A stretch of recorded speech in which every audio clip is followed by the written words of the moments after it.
मित्रों नमस्कार।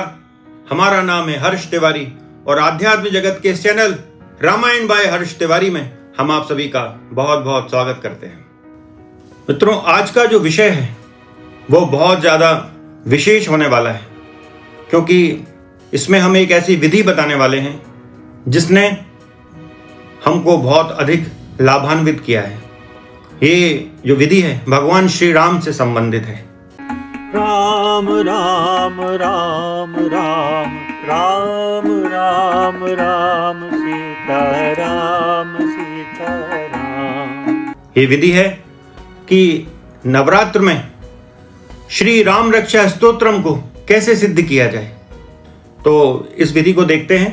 तो अब पहले ये लोगों के दिमाग में ये बात आ सकती है कि दिन तो नवरात्र के चल रहे हैं देवी के, तो इसमें फिर राम जी की चर्चा क्यों, राम रक्षा स्तोत्र क्यों।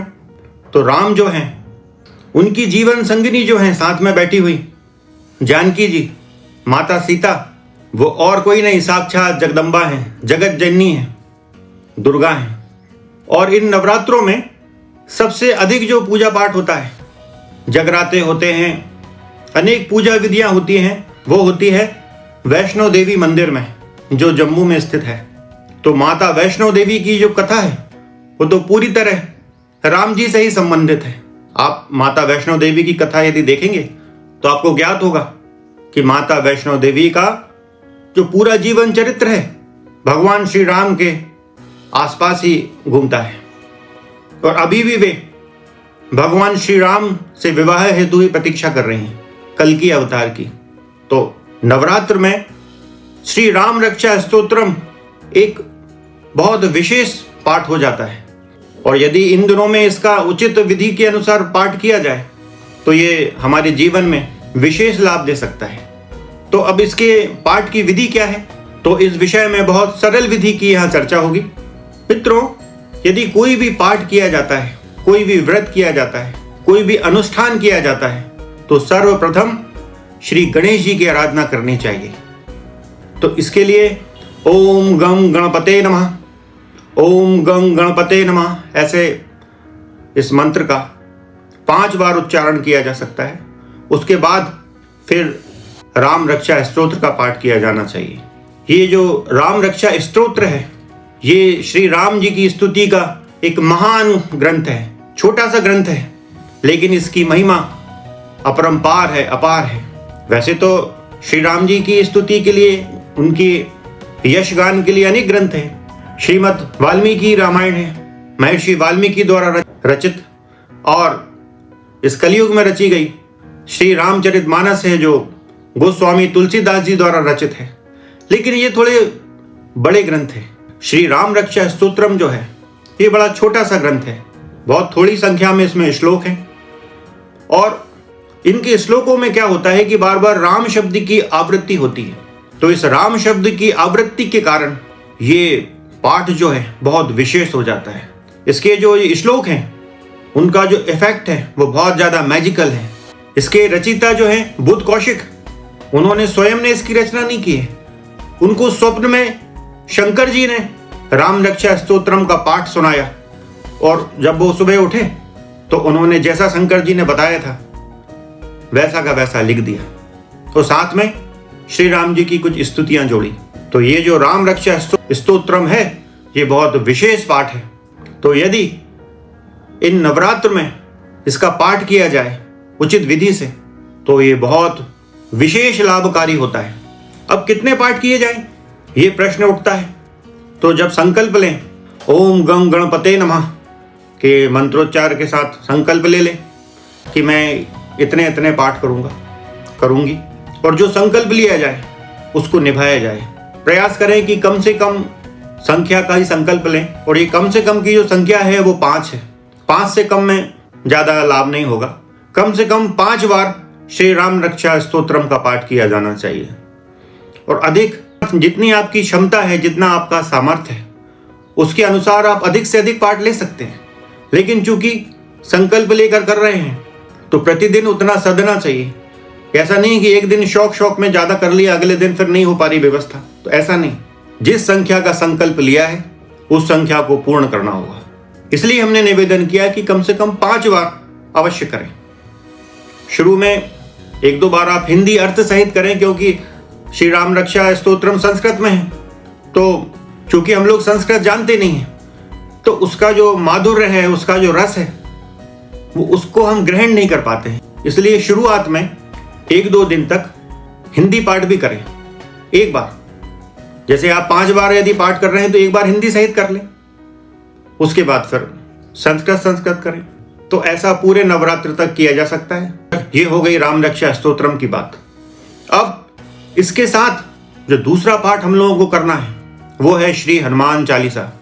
श्री हनुमान चालीसा का कम से कम 11 बार पाठ आपको करना है, क्योंकि यदि हनुमान जी को मना लिया जाए तो श्री राम जी शीघ्र प्रसन्न होते हैं, माता जानकी शीघ्र प्रसन्न होते हैं। तो पहले राम रक्षा स्तोत्र कर लिया जाए, उसके बाद फिर श्री हनुमान चालीसा का पाठ किया जाए 11 बार।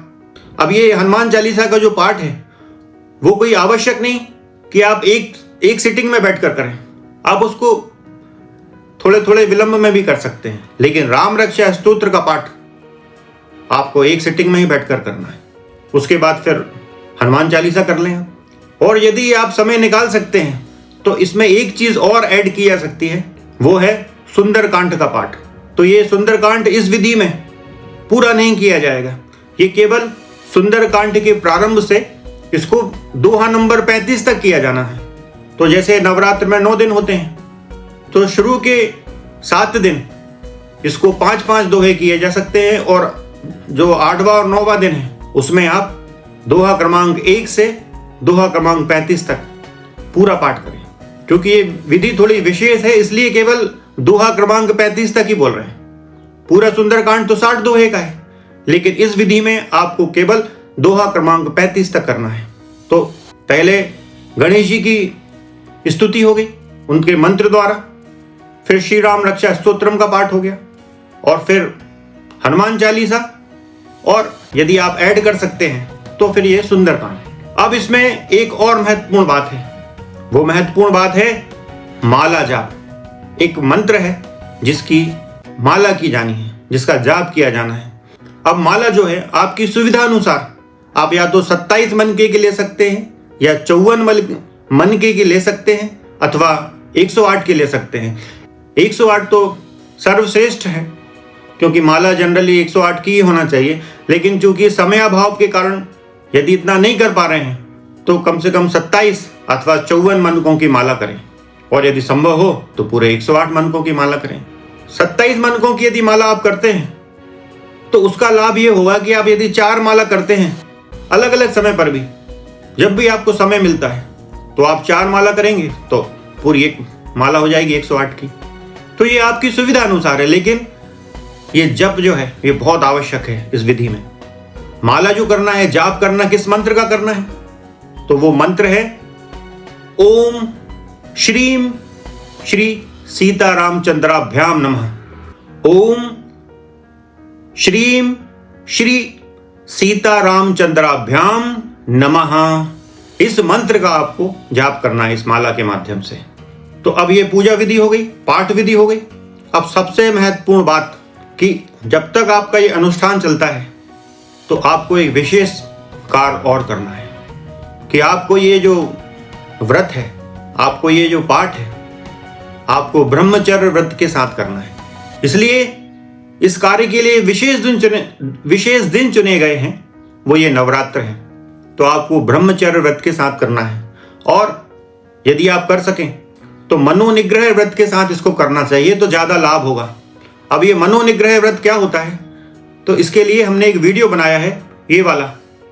तो इस मनोनिग्रह के व्रत के साथ आप यदि करेंगे तो आपको लाभ शीघ्र होगा। मनोनिग्रह का व्रत जो है हमको आंतरिक शुद्धि प्रदान करता है, क्योंकि यदि विशेष लाभ किसी विधि का प्राप्त करना है तो उसमें यदि मन का निग्रह करके कोई कार्य किया जाए तो लाभ अधिक होगा।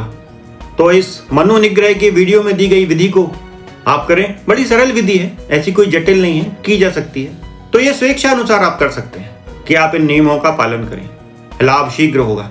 और मित्रों, ये नवरात्र जो है ये तो सामान्य है, विशेष नवरात्र आते हैं जिन्हें गुप्त नवरात्र कहा जाता है। यदि ये विधि आप उन गुप्त नवरात्र में करते हैं तो आपको कई गुना ज्यादा लाभ होगा, कई गुना शीघ्रता से आपको लाभ होगा। तो मित्रों, ये विधि हमने आपको बताई। इस विधि का हमारे जीवन पर बहुत प्रभाव पड़ा है। इस विधि ने अनेक लाभ हमको दिए हैं, राम जी की कृपा दी है। तो हमने सोचा कि क्यों ना जन सामान्य को भी ये बात बताई जाए। अब चूंकि हमारे जीवन में तो जो राम भक्ति का प्रवेश हुआ है वो तो श्री हनुमान जी की कृपा से ही हुआ है, और विशेषतः श्री नीम करोरी बाबा जी की कृपा से ही हमारे ऊपर राम कृपा हुई है। और ये राम नाम की भक्ति हमको श्री नीम करोरी बाबा जी की कृपा स्वरूप ही प्राप्त हुई है। लेकिन नीम करोरी बाबा साक्षात हनुमान है, तो बिना हनुमान जी की आराधना के आप नीम करोरी बाबा की शरण में भी नहीं पहुंच सकते। तो इसलिए हनुमान जी की आराधना बहुत आवश्यक है। इसलिए यहाँ 11 बार हनुमान चालीसा का विधान रखा गया है। तो ये छोटी सी विधि है, आप इसको करें। बस जो संकल्प लिया जाए उस संकल्प को पूरा करें। जो संख्या आपने श्री राम रक्षा स्तोत्रम की निर्धारित की है उस संख्या का पालन करें। कम से कम 5 करें, आप अधिक लालच ना करें। यदि आप ज्यादा कर सकते हैं, ज्यादा समय आपके पास है, तो आप 11 कर लें, 21 कर लें, लेकिन कम से कम 5 आपको करना होंगे। तो आप देखेंगे कि भगवान श्री राम की विशेष कृपा इस राम रक्षा स्तोत्र के माध्यम से आपको प्राप्त होगी। श्री जानकी जी की विशेष कृपा आपको प्राप्त होगी, और एक कृपा आपको गिफ्ट में मिल जाएगी, उपहार में, श्री हनुमान जी की कृपा। क्योंकि बिना हनुमान जी की कृपा के राम जी नहीं मिलते हैं, और बिना राम जी की कृपा के हनुमान जी नहीं मिलते हैं। तो इसलिए ये एक पैकेज टाइप का बताया हमने आपको, तो आप इसको करें। तो मित्रों, आज इतना ही। फिर किसी अन्य वीडियो में आपसे पुनः भेंट होगी। तब तक के लिए अनुमति दें। जय सिया राम, जय जय श्री सीताराम। राम राम राम राम राम राम राम सीताराम सीताराम। आप लोगों से एक विशेष अनुरोध है कि कृपया इस चैनल को सब्सक्राइब करें, वीडियोस को ज्यादा से ज्यादा शेयर करें, लाइक करें और कमेंट करें।